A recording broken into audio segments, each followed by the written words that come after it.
43 years, that's how long I've been working. And I've been working since I was 18 years old. And before you hurt yourself trying to do the math, yes, I am 35 years old. In that 43 years, I've held many jobs, from cashier to bartender, aerobic instructor, private trainer, nutritionist, interior decorator, real estate broker, author, stand-up comedian, medical technologist, lawyer, keynote speaker, and God willing, a famous podcaster. And so it is true that I'm truly a jack of all trades, but I am a master of one. The ability to change jobs when that job no longer nourishes my soul. I've discovered that happiness, true happiness, is finding the intersection between what you really love and what you're really good at. And as we grow, what we love changes. And as we grow, our skills changes, our new abilities get developed.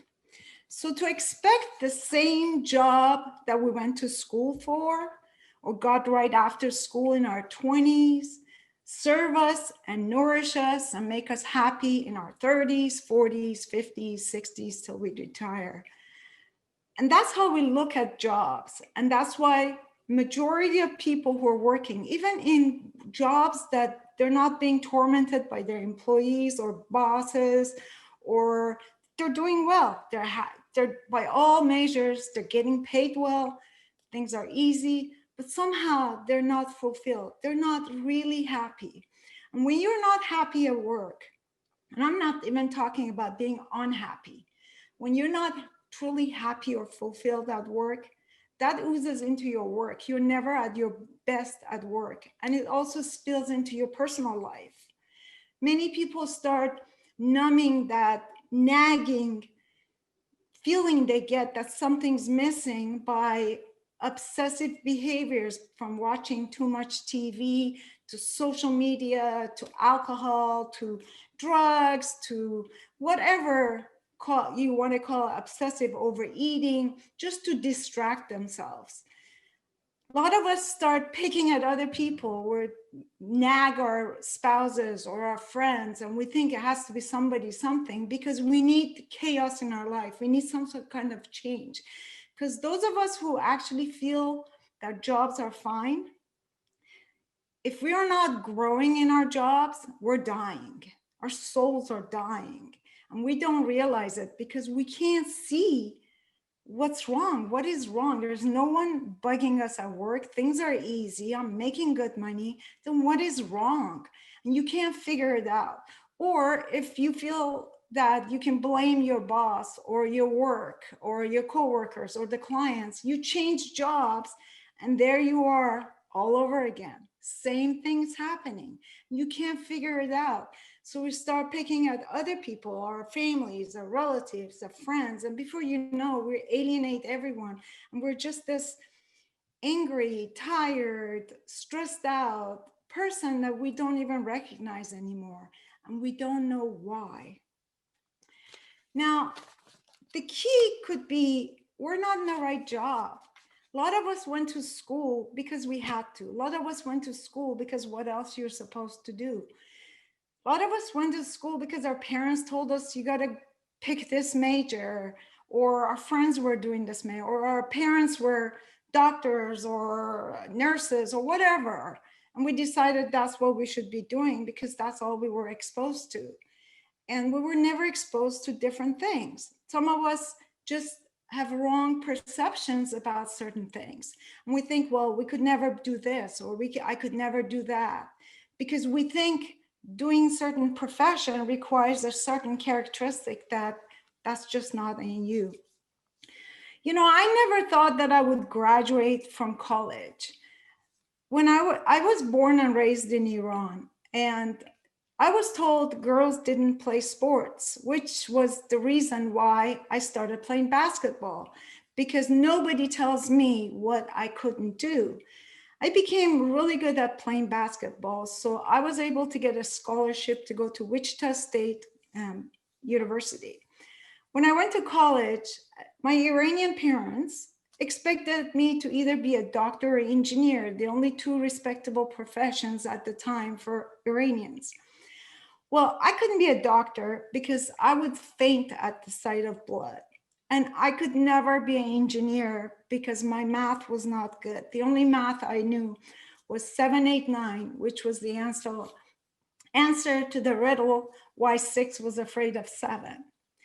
So obviously engineering was out, but the only thing I thought I could do was become a PE teacher, but I didn't want that because we used to make fun of our PE teacher.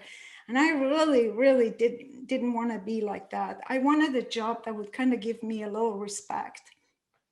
So I remember looking at the name medical technology and I thought, oh, that sounds impressive. So I met with the dean of the program and she said there were only 30 seats available. And she tried to deter me from taking one of the seats because she said that in her experience, the last 2 foreign students who tried going through medical technology program failed, and she didn't want to waste the seat on a third person. Of course, all I heard was, you can't get in, which meant I graduated as a medical technologist. And I did actually really well because I had to prove her wrong. After I graduated, I got a job at a research lab at UCLA, which was a pretty prestigious job. I was happy, it paid well. They even, after a couple of years, paid for me to become a specialist. And I was actually even flown to Loma Linda University to do the lab work on the first ever baboon to baby heart transplant. I was in demand. I was respected, very well paid, more well paid than my brother who's an engineer. And by all accounts, I loved my coworkers, work was great, life was great.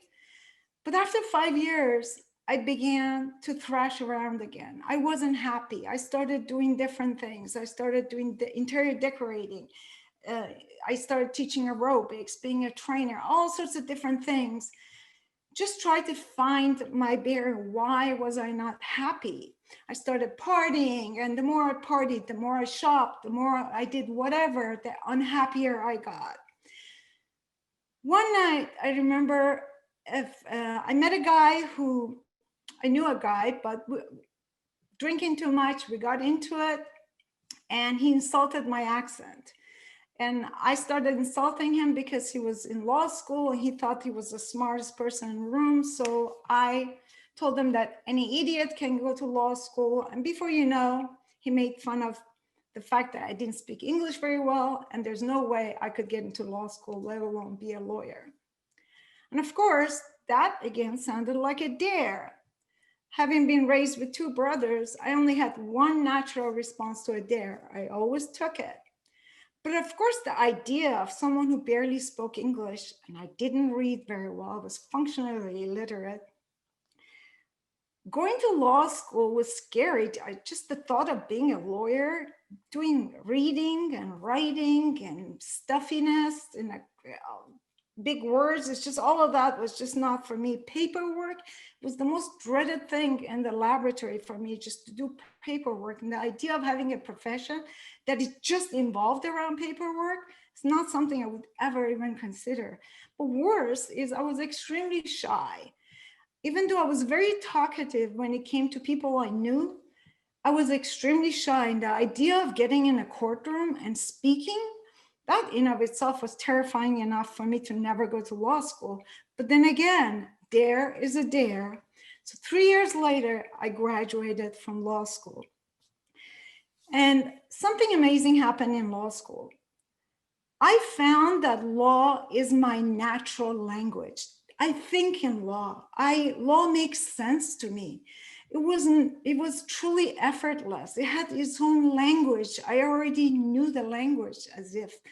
And very quickly, I rose to the top of my class and graduated top of my class with every accolade you could possibly wish for. And of course, being top of my class, I get a job at a big defense firm because that's what you're supposed to do. And then after about 10 years, you become a judge, and then you're a judge for 20, 30 years, and then you retire. And that's the trajectory of a successful lawyer. I started working, and initially it was fun, but then after 2 years, I was back at UCLA, emotionally back at the UCLA lab. I felt stifled. I couldn't breathe. And I really couldn't figure out what was wrong. I was making a really good salary, good bonuses. We had a company car. I had everything you can imagine, respect, but yet something was suffocating me. I was in a male dominated profession. Sexual harassment was rampant, sexism, all sorts of isms were going on. They weren't as directly affecting me to a point where I could do something about it, but I just couldn't breathe.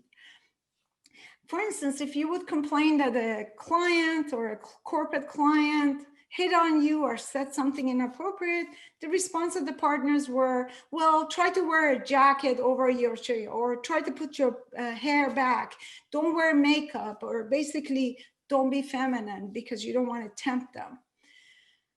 That's when I knew it was time to do something. And I even paid for therapy because something had to be wrong with me. And my therapist even suggested to use my legal license to do something else other than practice of law. But I loved the law too much to give it up. I decided the problem wasn't the law, it was the practice, the way it was being done. So I quit. I gave up my six-figure job, my beautiful green BMW, and switched sides and started my own firm on shoestring budgets, but I didn't care because I only had one goal. I was going to pursue people who sexually harassed and discriminated, and I was going to spank some corporate butt. And when I did that, that fire under me ignited again. I was alive. I was born again. And I can tell you that fire burned hot for about 25 years. I helped so many clients, vindicated their rights. I gained respect in a profession. I changed the way profession was priced. One of the first things I did when I switched and I started my own practice, I changed my wardrobe. Everything was feminine, fitted, and colorful. I had matching shoes and matching briefcases. I would walk out and people would laugh in courtroom. But you know what? With little by little, everybody knew who I was. And soon women started to look more like me. And I think I helped change the way women were allowed to dress because I boldly came. I was chastised by judges. I was chastised by opposing side. I didn't care. I had my own firm. There's nothing they could do. I was doing nothing inappropriate. There were no rules about that you can't wear colors or you can't wear fitted clothes. I was professional, but not the way. I didn't dress like a man. I started joking around and feeling good. And, I've always had a natural ability to be funny, but privately, soon that was my response to the sexism I got from opposing counsel or condescending comments. I would just be sarcastic. I would be funny. Before you know it, I started writing motions and letters that rhymed. I would take song lyrics and I would change them into to make it a demand letter. And before you know it, instead of being looked at as you crazy, I gained a reputation for someone who kicks ass with style and designer shoes. And I loved it. Everybody knew who I was. And soon, after my second trial where I got $4 million, people began to actually take notice and respect me as a lawyer.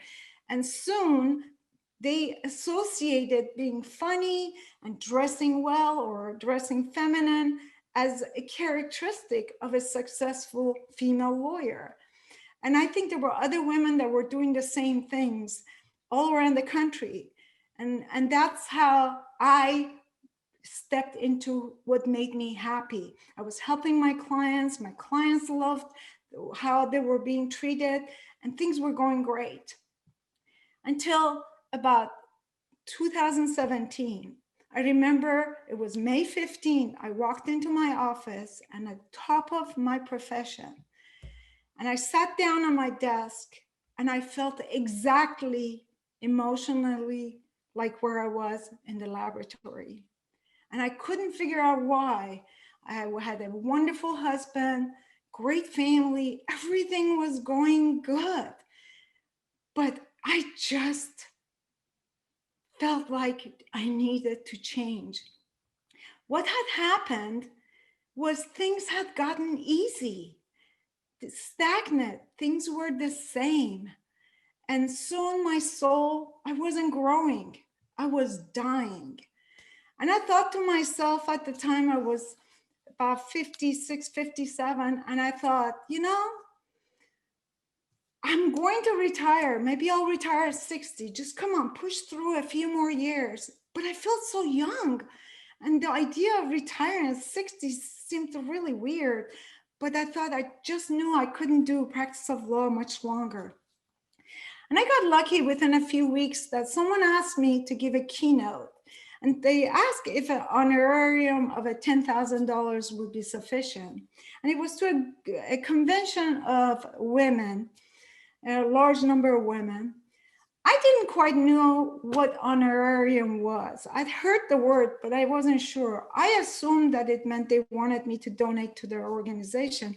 At the time, my firm was donating somewhere from 50 to 100,000, depending on the organization, to various organizations who did justice or helped, children or battered women.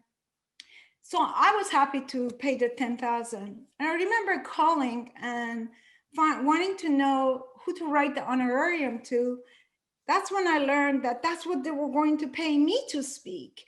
And I think that's the first time in my life I became aware that you actually get paid. I always thought you had to be famous to be paid to speak. So after I gave my keynote, I feel like, oh my God, I was born once again. And that's when I joined Toastmasters, because I wasn't a good speaker, or at least I didn't think I was good enough speaker. At the same time, and I thought, if they paid me 10,000, I started doing research. There were people who were making 25,000, 50,000. So I became like, this is what I want to do. And when I joined Toastmasters, something amazing happened. I realized I had certain tics and I had certain habits or movement, gestures that I was not aware of. And all of that got fixed through feedback, kind, non-judgmental, wonderful feedback among a group of people I trusted.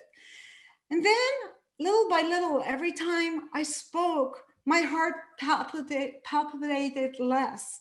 I became less nervous. I didn't need to have too many notes to be able to speak. And I just felt like on top of the world. I looked forward to speaking.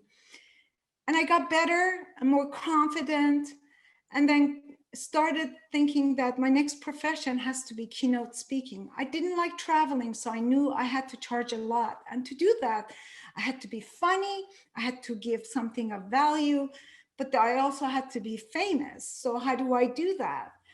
So during that part that I was trying to set up my website as a speaker, trainer, whatever that you're supposed to do, COVID hit.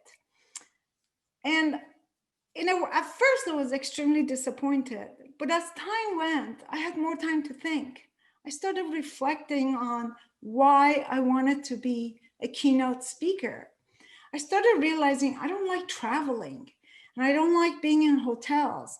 As a keynote speaker, the more successful you become, the more you have to travel, sometimes 2 or 3 times a week. And that's not for me. So what is it that I really wanted to do? I wanted to motivate people. I want to help people. But I also love being home. I love being in one place. And I thought, my God, podcasting, that has to be the way. And again, I reached out to my Toastmaster group. And the most amazing thing about Toastmaster is that all of us are in the same boat. The people who show up in Toastmaster meetings time after time and after time are the same no matter where level they are in their professions or in their growth. We all want to grow. And you know what they say? You are some average of 5 people you hang out with. And it's not often that we can go outside of our normal circles. So by going to Toastmasters, we can actually suck up other people's energy. There are times that I don't feel like doing something hard. But you know, I see someone get up there and they power through it and they're shaking. And I tell myself, my God, if he can do it, so can I. And that's just a motivation. And also something else happens if you continue to keep going to meetings. There's a core group of people who often show up, and soon they become like a second family to you. They become people who you actually look at not as someone you're competing with, but as someone that you're trying to help and that they're trying to help you. You feel safe. You don't feel any judgment. So one of the things I started doing I'm part of a Story Masters club in Portland. And Story Masters is very much like a division of Toastmaster where we get up and tell stories. So our speeches are in story format. And initially when I was giving stories, I always focused on giving stories that made me look good, which were stories that of triumph. And none of my defeats, none of the agony, none of the adversities. They were all because I have an image I have to keep. And I had that. And then little by little, I would watch everyone come and be vulnerable. People start opening up, telling stories about their lives and hardship. And little by little, I started opening up. And I started becoming vulnerable. I started telling things about my life that maybe wasn't that great, but it was part of who I was. And that was almost like therapy. That made me just relax a little, realize how I am not always on a stage and that people are not always judging me. I am okay being me, whatever that me is. My husband saw a difference in me. I wasn't all trying to be the center of attention all the time among the family. I was becoming a better listener. I would allow others to actually speak. I cared. I showed that I cared more about people by being more compassionate, even though I'd always cared, but I never communicated that in a way that they could understand that. I gave people kind, loving feedback instead of like a practice of law. This is what you do. This is how it's wrong. And I became a softer version of me, a version that I actually started embracing and liking even more. And I noticed that the lawyers in my office and opposing counsel, everyone started noticing the change. And the change in me didn't make me feel weaker that I thought it would in my practice. It actually made me stronger. They thought I was more confident. I came across as much more ease with myself, which to them it meant I must be really confident about my case. So everything around me changed. And I can tell you, my level of my happiness raised to a point I never thought possible. And it became more like a line. There are times that things in life kind of dips it down, but overall my base is happy. And it's not really dependent on my job, but if anything in my work is making me unhappy, I level it up and I pay attention. I figure out what is it that is making me feel this way. And I tell you, if you look at Toastmasters, you can also have another use for it.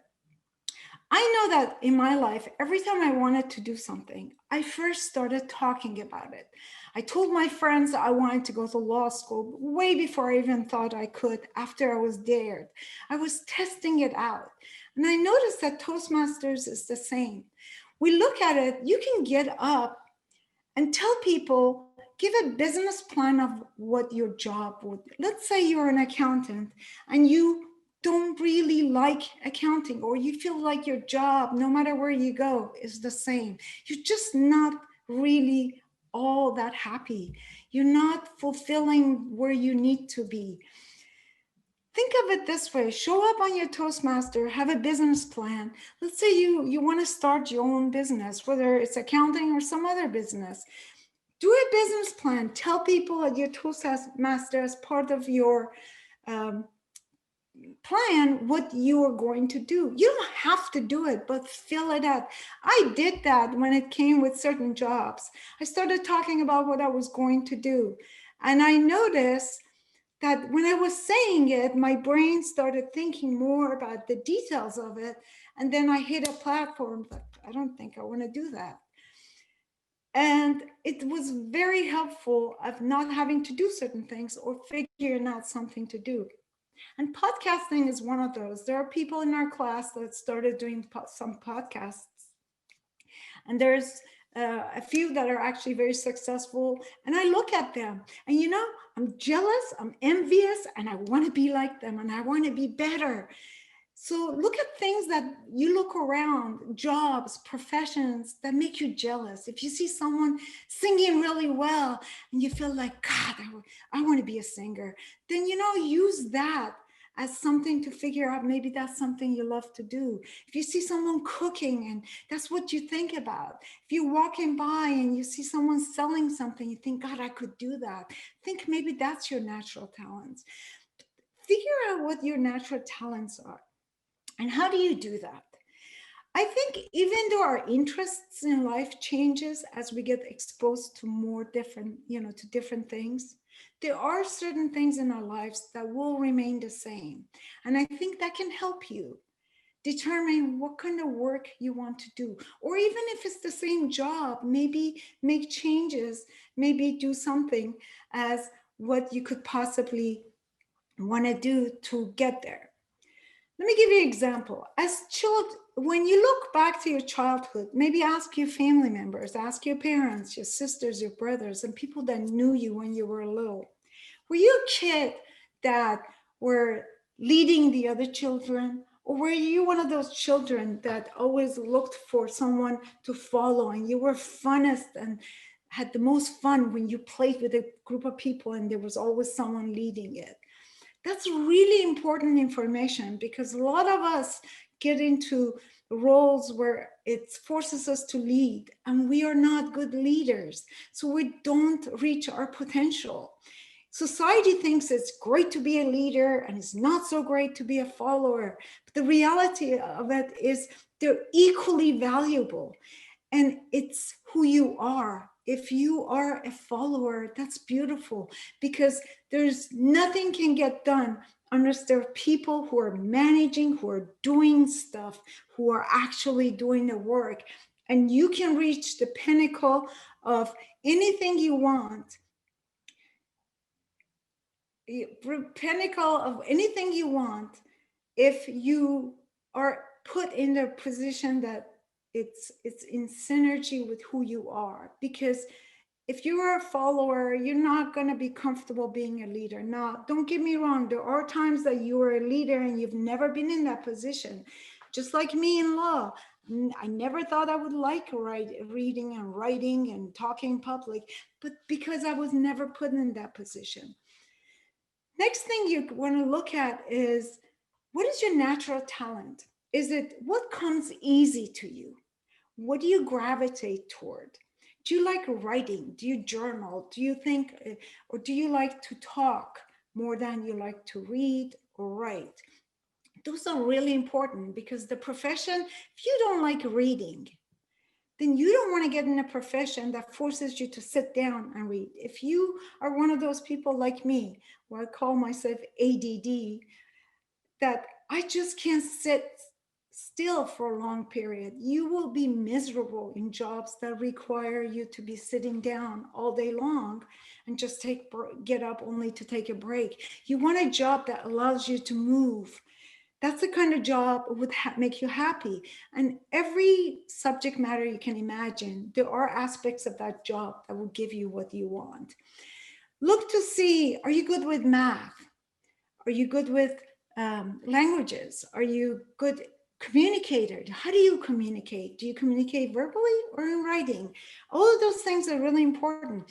Ask your friends and family what they think you're good at, because we fool ourselves. A lot of times we think I'm good at this, but you're really not that good at that. I know that for a fact that some of my secretaries, they think they're great multitaskers, but they're not. I know there are some people that think I'm really good at this, and we all look and like, no, you're not. So ask people who know you what you're good at.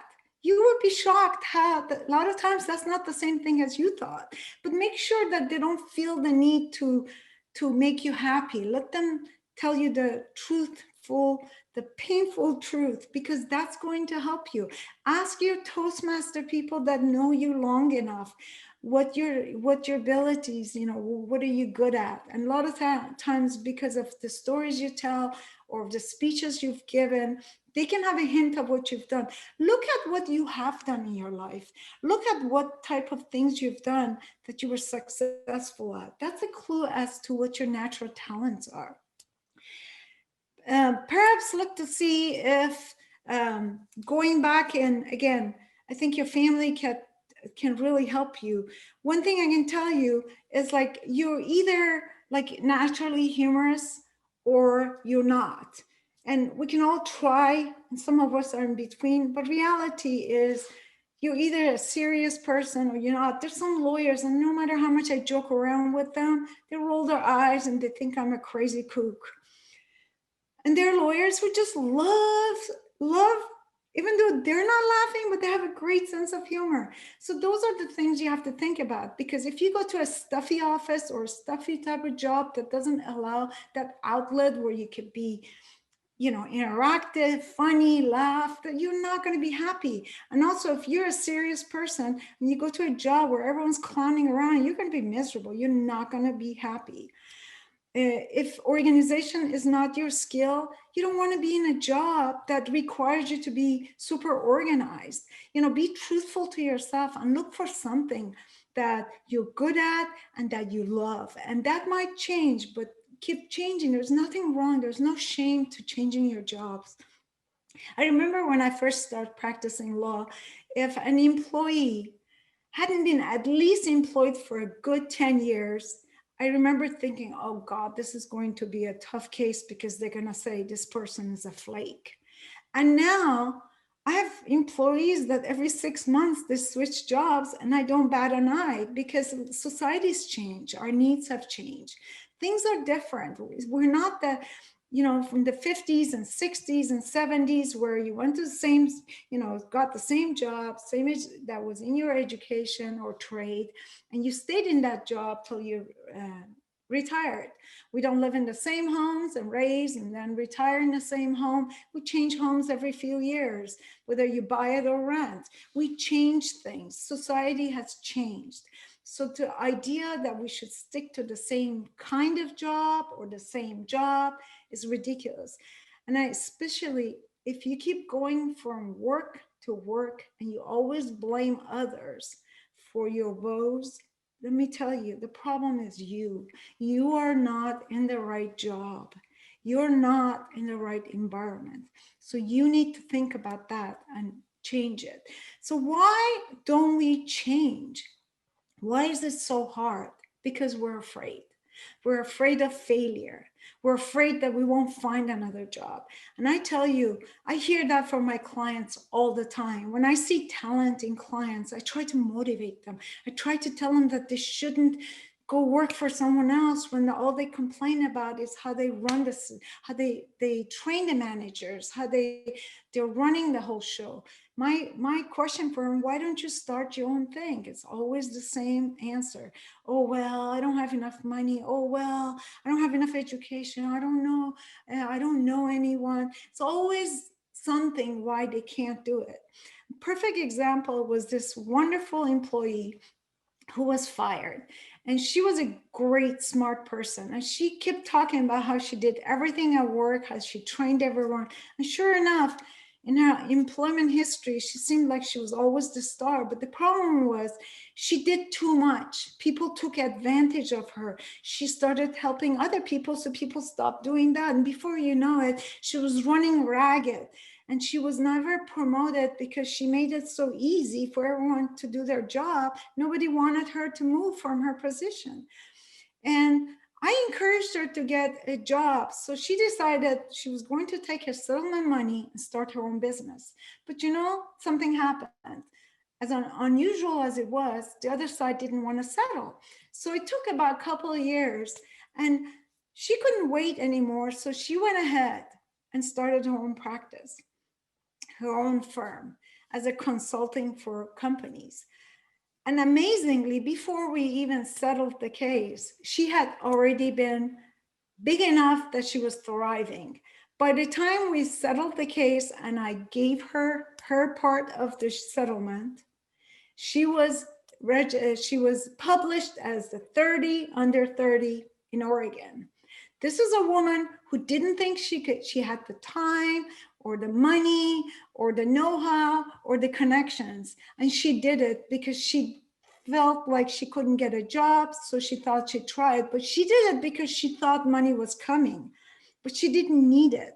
And most of us are like that. We really look for excuse. We rather be in a miserable or unhappy or even just okay workplaces that doesn't really make us happy, and it doesn't really make us that much money, but we don't want to move. Sometimes we're in abusive relationships, we're abusive coworkers, toxic work environment, abusive bosses, and we stay because we rationalize, well, I'm going to retire soon. Oh, well, I don't know where else I would go, or I'll get a bad reference, so there are no other jobs. We rise to occasion when we're fired. We have no choice.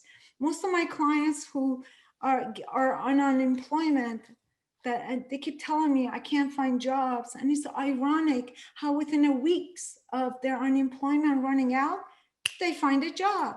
And the ones that don't find a job, can't get unemployment, find a job within few weeks of termination, because they have to, because there is no other option.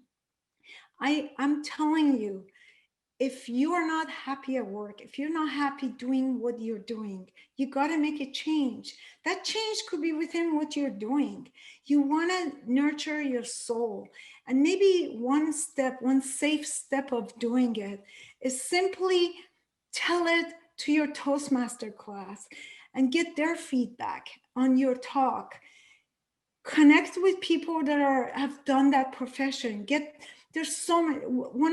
Another amazing thing about Toastmasters is people are so willing and open to be mentors for others. Toastmaster is unique in a sense that you got people from all aspects of careers and professions and places in life, age, experience, anything you can imagine. We're like diversity to the thousand. Reach out, show up different Toastmasters, reach out to the club officers and ask if you want to be a lawyer, if you want to be an accountant, if you want to be a speaker, if you want to be a nurse, reach out to someone who's in that profession and connect with them and get their feedback. Maybe shadow them for a day, or at least as close as you can, to have them tell you what to expect, what type of ability it requires. And men apply to jobs when they're about 60% qualified. Unfortunately, women apply for jobs when they're only 100% qualified. And I'm going to suggest something, whether you're men or women, don't look at job descriptions. Look at the ability behind each one. So don't say, I don't have experience in this type of job. Think of what that job ability requires. Does it require sales? Well, if it does, even though you've never sold a car, you've done pharmaceutical sales. Look at to see what other abilities that job has, and And when you go on interviews or you look to see if you want to do, look at your abilities. Do you possess those abilities? Are they the type of abilities that they come easy for you and they're natural, or that they're so enjoyable that you can actually have fun working on them? I tell you, there's a lot of stuff that doesn't come easy for me. But you know what? They're so enjoyable. I love spending time learning them, and I do that. So the only way you stick to something is either it comes easily for you or it's so enjoyable that you're willing to put in the time. But ultimately, if it's always difficult, you're never going to be good at it. You're never going to be super successful at it.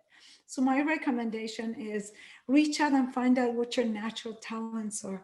And to do that, honestly, all you have to do is talk to your family, look at your childhood history. Believe it or not, when I was from age 7 to 9, we lived in a very wealthy part of Tehran, and there was a poor, as part of the desegregation of poor and rich, there was a great school next to our rich school, private school.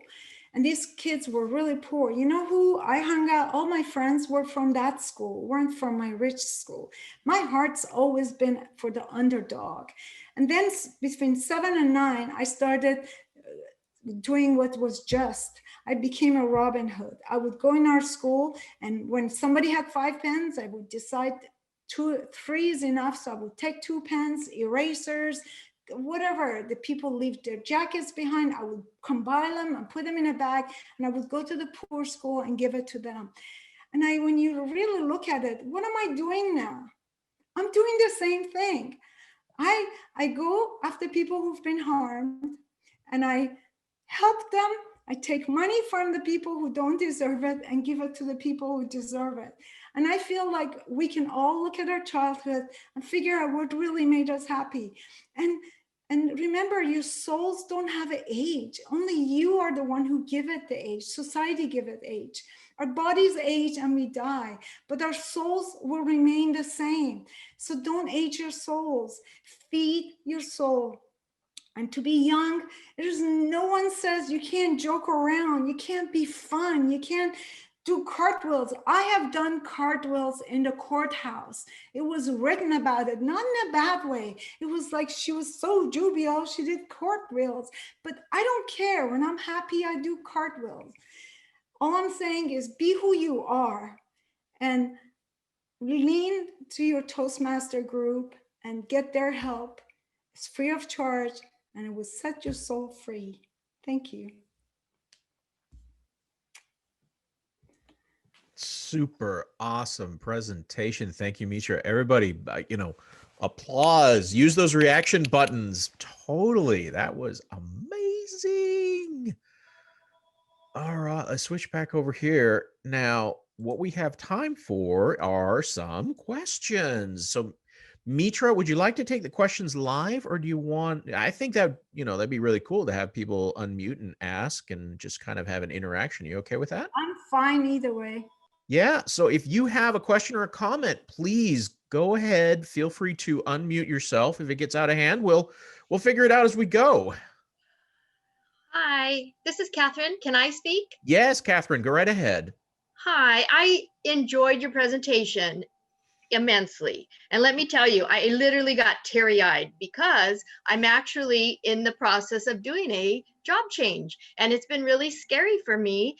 And I've been a project manager in IT for over 10 years and literally hated my life, hated it. I would go home in the evenings and start drinking wine, just thinking about my day. And now I'm actually a very creative person, and I went back to school and took interior design, which is really what my passion is. And I now have just had my second interview in a company for interior design, and I have a third interview on Monday. So I feel like, wow, what a perfect time to hear your presentation. So thank you so much. Thank you, Catherine. Good luck. Thank you. And remember, in your interview, focus on your ability, not experience. Ability. I wrote it down. I wrote down your note, what you said about that. And I thought, yes, absolutely. Anyone else? Go ahead and unmute yourself. Hi, this is Shahri Speaks. I had a question about your podcast. What is the name of your podcast? I'm still working on that. I'm still trying to figure out. I don't want to do a regular podcast. My purpose of podcast is really reaching out to people. And I think it's just everyone works, everyone suffers at work. So I haven't figured out the format. At first, I had Trouble in Heels, which is kind of Trouble on 2 Feet, is what all my life I've been called. My nickname from Iran to college to law school. And actually, judges gave me T as we had to have a middle initial for the docketing. They put T. When I asked, they said trouble because I was known as Trouble. In law school, it was Trouble on 2 Feet. But that name is taken. So many names are taken. Once I do it, trust me, you're going to hear about it because I will advertise. Well, I look forward to hearing it. Thank you. Thank you. Anyone else? Hi, I'm Kate Tiernan, Hi, and Kate. I'm in Bend, and I love this presentation. What a powerhouse and how inspirational. I am in the middle of redoing my life right now and finding my passion and my path. You were fantastic, and I would love my friends, people that I know that could be inspired by this presentation, and I see that it's being recorded. Is there any way that I can get a recording of this to send to other people that I think it would really help as well? The goal is for all of these sessions that are being recorded, they will show up on the District 7 YouTube channel in probably about 2 to 3 weeks after some final editing. So at that point, you will absolutely be able to share with anybody you want. And it's fantastic we can do this. Thank you so much, and just really, really, really great. Way to go, girl. Love it. Thank you, Kate. I want to share something. My name is Nadine, and I chatted with you in private. So something that I really want to add, because I come from also a different country, Lebanon, and being yourself is not something that you do, especially in a small country and 10 years before. I don't know if things have changed now. But what I wanted to tell you that you made me at peace with myself, because I am too, I don't fit in the serious box. And when you mentioned you did cartwheel in the courthouse, that made me really laugh and think, hey, if you are in this very serious environment and you are courageous enough and confident enough to do something like that without fear of judgment, I can do it in different circumstances. So thank you for that. You're welcome. And I have to tell you, every time you're different and you're making a change, people first will laugh at you. Then they will ignore you. And then they will follow you. And my history has been the same. Just don't change who you are or what you're doing if you're on the right path that's right for you. Because you will be surprised how people that are laughing at you become the biggest advocate of you, but they just need time. Remember, change is scary. Nobody likes to change, even if it's for the better. So just be patient, be yourself, and just know that there are people who are laughing, but they're also envious of who you are. And they wish half of the people are always gonna make fun of you, no matter what you do. Just what it really helps me is I know 50% of people, no matter what I do, are not gonna be on my side. And I'm okay. All I need is literally 10%. And that 50% feels that 10%. And I also know from experience that those people who are rooting for you, they're rooting because they welcome the way you are. And with enough time, more people, remember, follower. If you're different, then that puts you in the lead position. People will follow. And before you know it, there was a YouTube, one of those YouTube things I saw. There's a guy, it's a big outdoor arena. There's music. There's one guy gets up and start dancing. like he's like crazy, and people just point and they're laughing, and then one other guy after a few minutes gets up and start laughing, I mean dancing, and people are just no, they're pointing again, and then the third one shows up, and within few seconds of that third one about 50 people show up, and then everyone shows up, and then you only see few people sitting, and there's a title that says one person is crazy, two people are weird, three is a party.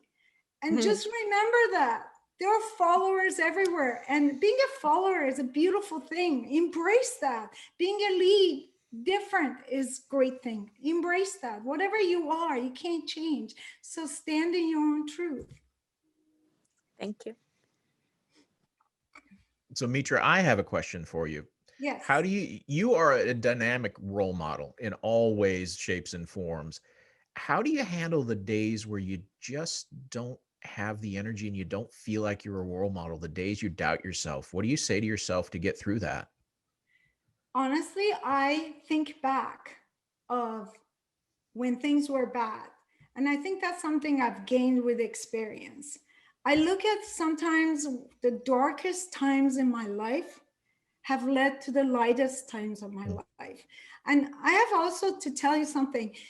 One of the problems I had as keynote speaker is soon as you would give one keynote, it would lead to more keynotes.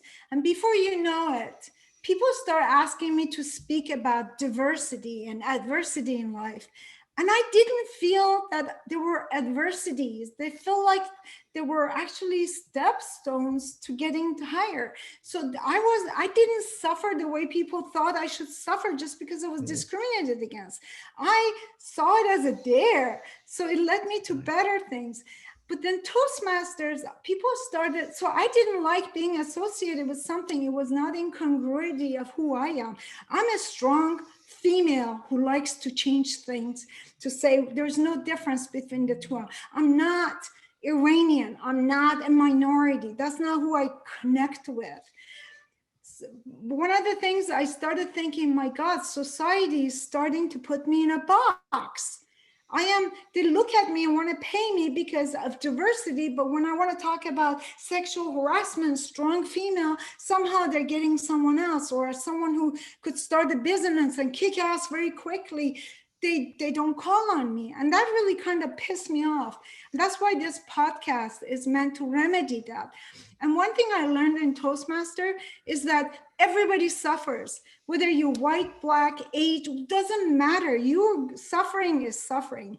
If you stab someone and you stab them because they're Iranian, or you stab them because they accidentally ran into you, it's the same hole, it's the same blood coming out, it's the same pain. So the idea that somehow my adversities are special to adversities of everyone else, it's kind of, to me, it's offensive. It's not something I connect with. But you know what? Being a woman who was held back in Iran, in America, and here and there, it's not what I hold on to. I hold on to how I broke through. And that's what I connect with.